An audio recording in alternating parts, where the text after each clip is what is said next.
ముందుకు పోవాలని చెప్పేసి కూడా ఈ సందర్భంగా తెలియజేసుకుంటూ ఇంకో విషయం ఏంటంటే రాష్ట్ర మంత్రివర్గం కూడా రెండు మా యొక్క బూత్ నియోజకవర్గంలోనే ఇంకో రెండు సమస్యలు ఉన్నాయి సార్.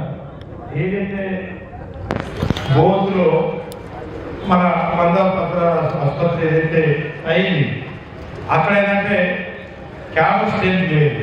దాదాపు ఇప్పుడు మనకి 50 మంది కావాల్సినటువంటి చోట ఒక 5 వైద్యులతోనే మనం ఈరోజు హాస్పిటల్ నడుపుతున్నాం. కాబట్టి అది మారుమూల ప్రాంతం ఏదైతే బోధ నియోజకవర్గం అంటే దాదాపుగా ఇటువంటి వైశాల్యంలో చూస్తే 130 కిలోమీటర్లు ఉన్నటువంటి ఒక ప్రాంతం.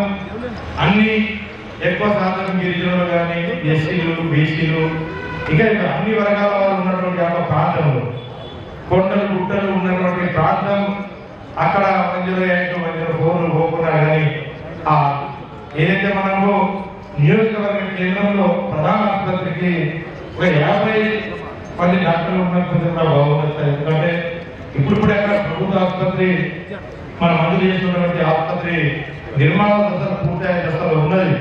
కాకపోతే మన స్ట్రెంత్ లేదు. ఇప్పుడు 5 పక్క రాష్ట్రం నుంచి వచ్చినట్టున్నారు.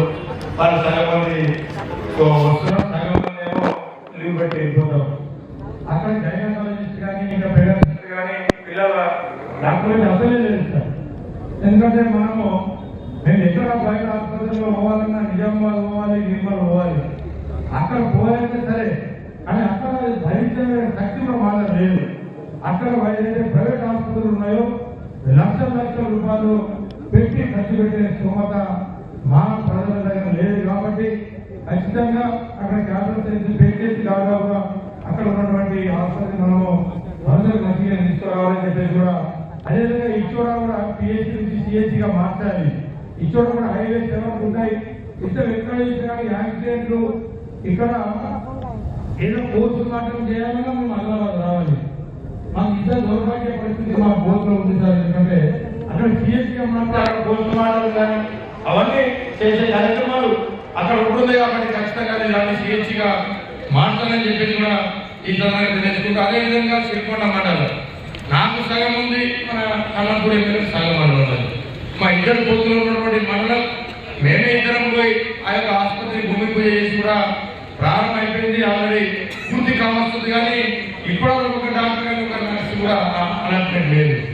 అంటే ఇప్పుడు బిల్డింగ్ కంపెనీ అయినా కానీ అక్కడ ఎవరు వస్తారో తెలియని పరిస్థితిలో అక్కడ ప్రజలు ఉన్నారు. కాబట్టి ఖచ్చితంగా ఆ బిల్డింగ్ పూర్తయ్యే లోపు ఆ కెమెరా ఎక్కడ ఉన్నటువంటి డాక్టర్లు కానీ ఉన్నటువంటి సిబ్బందిని కూడా కేటాయించి ఆ యొక్క కార్యక్రమాన్ని చూడాలని చెప్పేసి కూడా ఇస్తారు. ఎందుకంటే ఇప్పటికే ఏంటంటే మా మారుమూల ప్రాంతం కాబట్టి బోత్ మీద ఖచ్చితంగా ఒక 50 మంది డాక్టర్లు పెద్దగా. ఎందుకంటే గైనకాలజిస్ట్ లేదు సార్, పిల్లలు కూడా లేదు.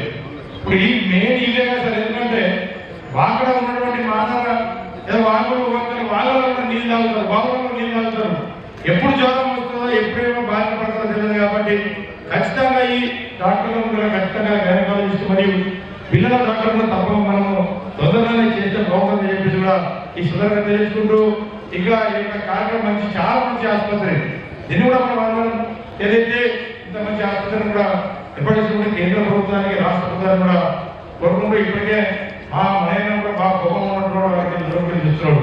కాబట్టి పార్టీ మిత్రులు కూడా ఆయన చెల్లి నమస్కారాలు చేసుకుంటూ ఏదైనా కానీ కొంచెం నువ్వు అటు ఇటు అయితే కొంచెం మాకు కూడా నొక్కేస్తున్నారు, మీకు కూడా నొక్కేస్తున్నారు. కొంచెం బాధపడదు. ఎందుకంటే అందరికి పోవాలి, అందరి పని కాబట్టి మనం అందరం చదువుకోకపోతే బాగుందని చెప్పి కూడా కోరుకుంటూ సెలవు తీసుకుంటున్నాను. జై తెలంగాణ.